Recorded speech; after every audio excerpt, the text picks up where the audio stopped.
Critical ang labanan ngayon mga pare. Papakita ako sa inyo. Ayan o, dyan ako atras.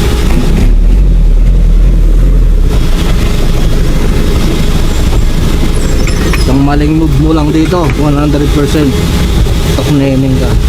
Ano, kita nyo ba? Ah, pare o. Kita nyo pare o. Ito. Oh, ayan o, pangin yan o. Yan, pag sumabay yung harap ko, patay na. Alam nyo na nangyayari.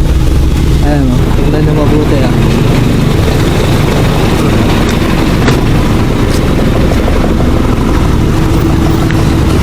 Ayan siya mga pare o. Ayan o. Single ako lang dyan. Sa mga nagsasabi madali lang mag-drive. Isang maling move ko lang doon. Sa likod walang problema. Ito totoo yun, walang problema. Kasi safety pa yun eh, kahit nakalaglag yung isang gulong. Ang masama yung pangharap natin, nakatukod eh. Pag gumuho yun, 100%. Ala, timbang, nakakasan lang ng loob yan. Kung gusto mo maging driver talaga, pare diba? Pag mahina loob mo, huwag ka lang magpumilit.